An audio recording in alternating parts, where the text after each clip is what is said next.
Hi, this is Dan. I hope you're doing well. In this lesson, I've got 8 Jaco Pastorius licks for you based on his R&B style jams. Here's the first one.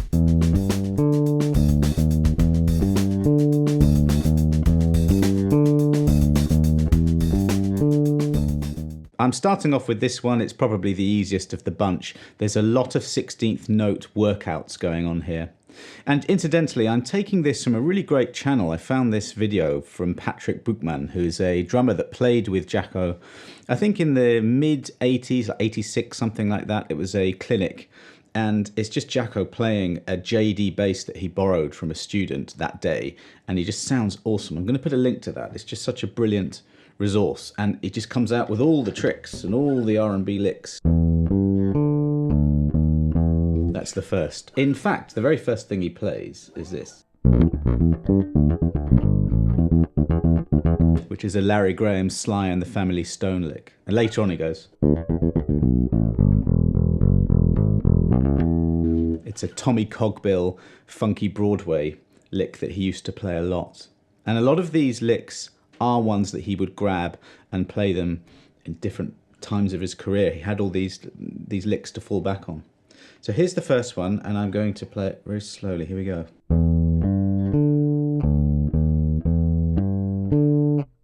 That funny slash with the dots means just play the previous bar again. It's just a shorthand. I'm using my third finger on the E, 7th fret, then the first finger on the G, and third finger on the D on the 7th fret, G string. Or little finger, up to you. So that's the rhythm. Dum, bum, bum, bum, bum.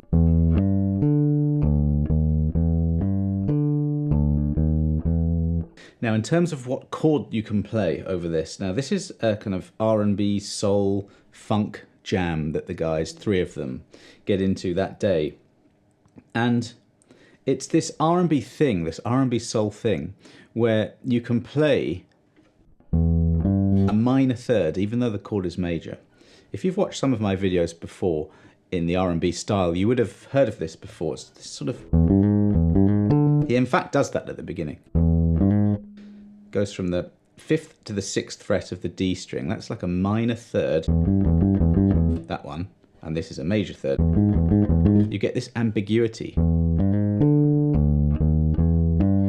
Shouldn't work, but it does. So everything that we're playing today fits over like an E7. That's the tonality, that's the jam. Let's move on to the second one.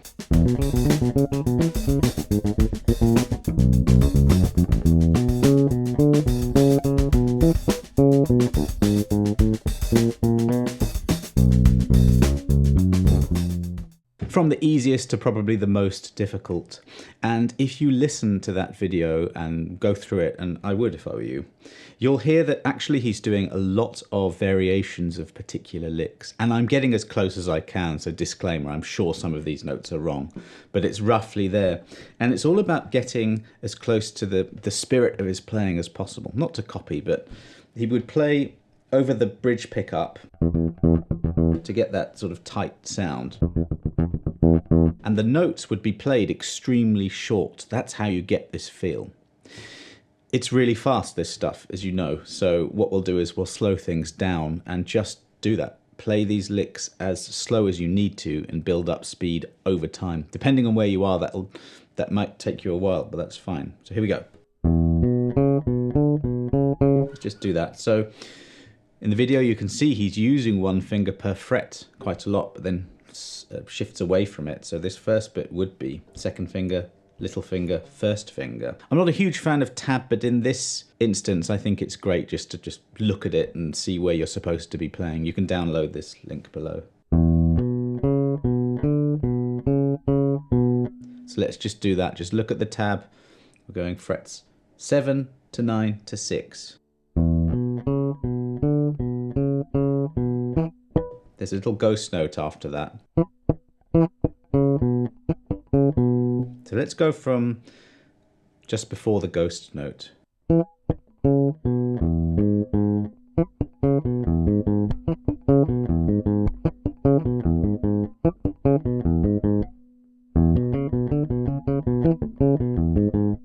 you really will need to do what I'm doing, probably a lot slower.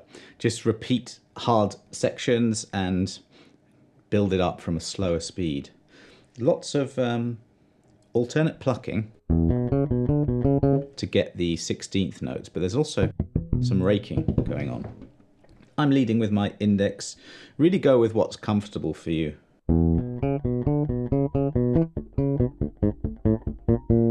So let's do that second bar.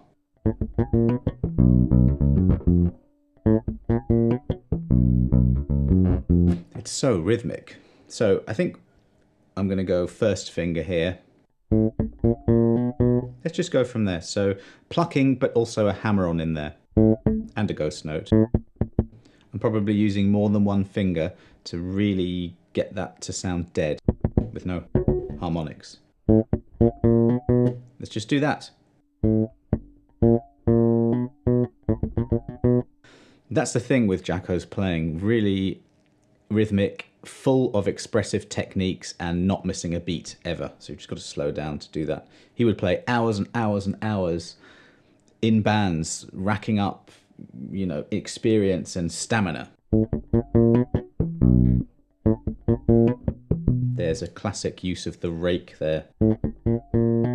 So from fret 9 there, that's what I'm doing. I'm going little finger on the fret 9 here of the D string, and then just raking down, catching the ghost note. So that's just pressing down and then coming up to deaden the strings. We're going down to that B there, and then the figure at the end.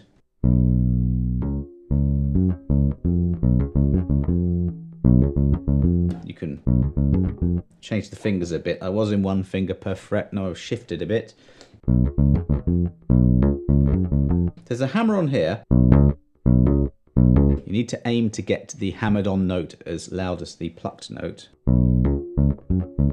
And the other notes are just really short, almost ghost notes in themselves.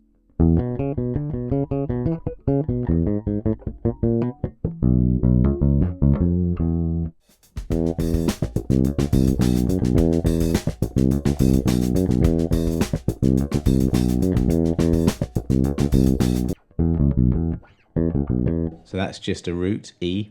You've got a major sixth. This is the C sharp on the 4th fret of the A, and then a 5th on the 2nd fret of the A string. Really common notes. So very slowly.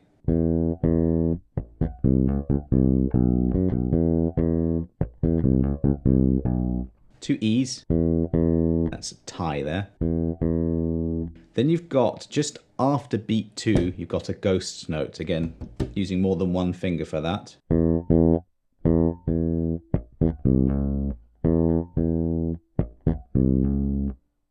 So really slowly. I'm tapping my foot. You need to know where the beats are. And you can only do that by tapping your foot and subdividing the beats. Also, I'm very, very much reading the notes here because the tab tells you nothing about rhythms. I would really recommend that you learn how to read rhythms. These are particularly horrible looking, but after a little bit of, maybe a month of studying this, you'll get it. There's a hammer on there. Let's go from the hammer on. I'm using 2nd to little finger, but you can do 2nd to 3rd. Chromatically back down to the B again. That last rhythm. So that's what I'm talking about. An 8th note attached to 2 16th notes is 3, 4, 1. That's on beat 4 actually. So it's 1, 2, 3. And if you learn rhythms and what they look like, you can use the tab and use the rhythm, and you've got it.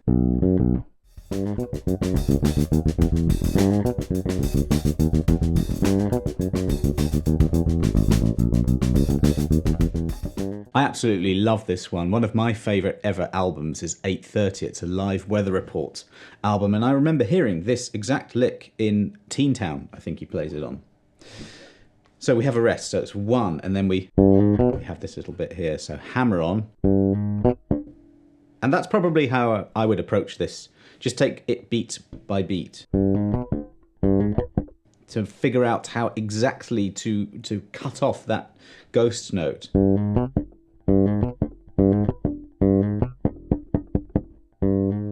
then we have, so this is the F sharp 4th fret. Little bit of rolling going on. I'm using one finger to play both of those frets on the 4th fret on the D and the A. And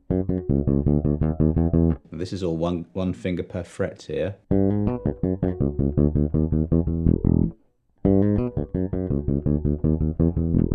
I might just try and get to there. That note there, the B, I'm playing it very short, trying to get that feel as much as I can. Now that's quite hard to jump from the low E back again. So again, this thing of isolating the difficult bit, going around it. Otherwise it's the same until this bit.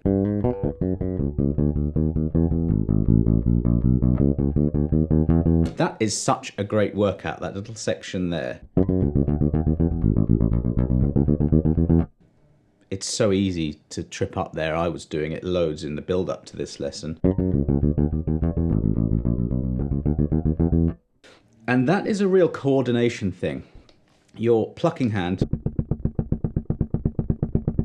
is doing that. It's like a machine. And this fretting hand has just got to keep up, otherwise you will trip over. So slow it down. You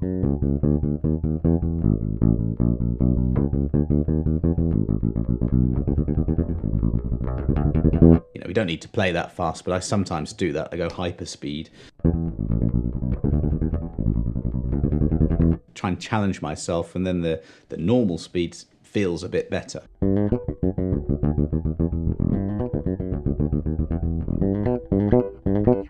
That little hammer on there. There's the E.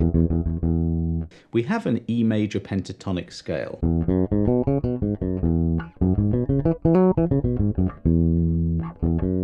And that note there, that's being played first, the G natural, that's a blues note.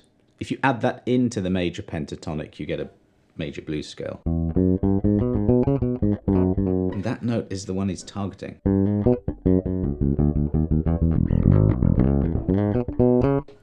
These licks aren't in this lesson, but I noticed he was doing a lot of that as well, just major pentatonic. Because, you know, the E dominant 7th chord is a major. So that works. If you're jamming in that tonality, use that scale.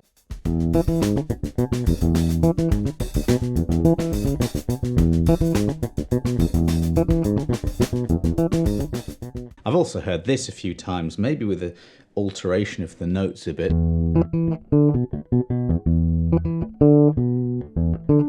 Using a flat 7 instead of a major 6th. But he's doing that a lot in this jam. And this is how it goes. Very much, again, one finger per fret. So just quickly, the root octave, major 3rd, major 6th, 5th. So you could think of it like that. I probably would actually. Root 5 octave, major 6, major 3rd, or you just get that pattern and don't care what the notes are, and you can make up your own thing around this. Chromatically between the 3rd and the 5th sounds always great.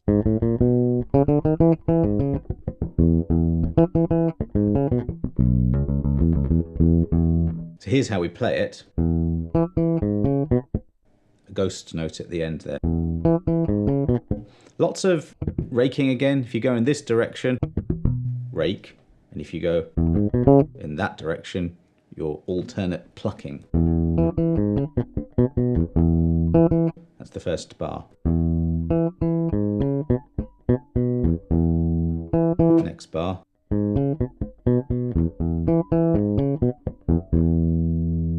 probably you can use a tie. Go from that last note, hang it on into the next note on the repeat.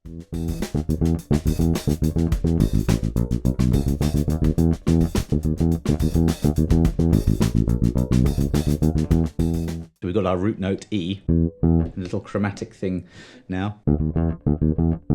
He did that a lot. Going from the flat 7th chromatically to that root again. So it's da da da da da da da da da da da, quite syncopated there. So you've got to really be aware of the beats. And this bit is another workout. I love that bar. I always know if I'm out of practice because I'll play something like that and I'll stumble and just not quite make it. So I love doing things like that just as a technique exercise.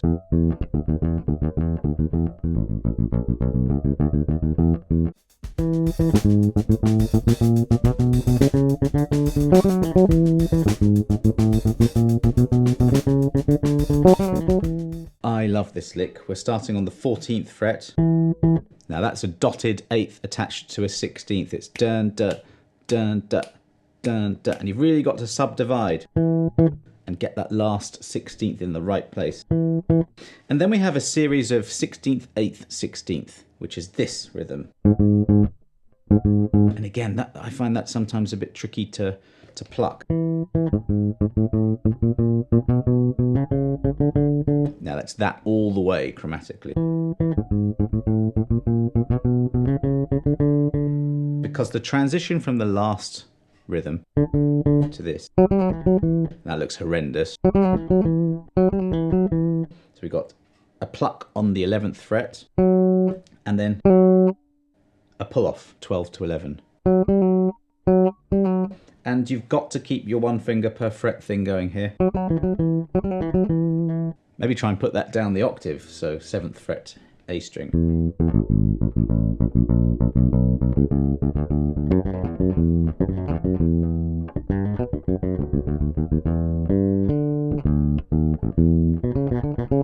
See how all these fit together in that position anyway, and also your major pentatonic. I suppose I've got a bonus one here, which is the lick I did in a previous lesson, which was in D. I'm now transferring it to E, and we've got this. So